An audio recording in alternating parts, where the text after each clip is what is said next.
गोंदिया जिले में शिक्षा व्यवस्था की चिंताजनक तस्वीर सामने आई है। जिले में कुल 1014 जिला परिषद प्राथमिक विद्यालय और 22 हाई स्कूल है। इनमें से लगभग 500 से अधिक स्कूलों की इमारतें अत्यंत जर्जर अवस्था में हैं। कुछ स्कूलों की स्थिति इतनी खराब है कि वहां बच्चों के बैठने तक के लिए सुरक्षित जगह नहीं बची। जानकारी के अनुसार कई स्कूलों की दीवारें टूट चुकी है, छत से प्लास्टर गिर रहा है और बरसात के मौसम में पानी टपकने से शिक्षण कार्य में बाधा आ रही है।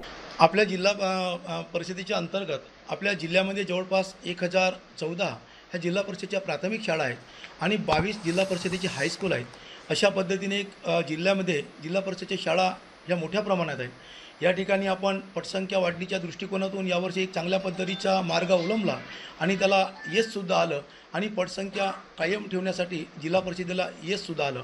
परंतु आपण जो प्रश्न केलेला आहे अत्यंत बरोबर आहे की जिल्ह्यामध्ये ह्या ज्या इमारती आहेत त्या मोठ्या प्रमाणात जीर्ण आहेत। जवळपास आजच्या घडीला 500 ते 550च्या जवळपास इमारती ह्या जीर्ण अवस्थेत आहेत आणि याच्यातूनही आपल्या जिल्हा परिषदेच्या शाळा टिकल्या पाहिजेत आणि त्या ठिकाणी आमचे विद्यार्थी कशा पद्धतीने बसतील याच्यामध्ये एक मार्ग काढण्याचा प्रयत्नसुद्धा आमच्या जिल्हा परिषदेच्या माध्यमातून या ठिकाणी सातत्यानं सुरू आहे।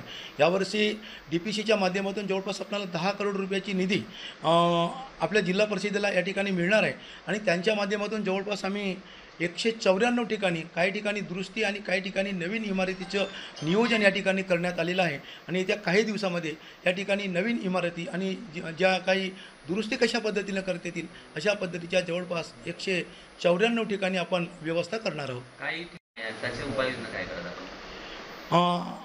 हा पण विषय या ठिकाणी अगदी बरोबर आहे, परंतु शिक्षकांची भरती ही आम्ही करत नाही, ही महाराष्ट्र शासन करतं आणि त्या पद्धतीने आपण जिल्हा परिषदेमध्ये ज्या बदल्या वगैरे सुद्धा होतात त्या ऑनलाईन पद्धतीने होत असतात।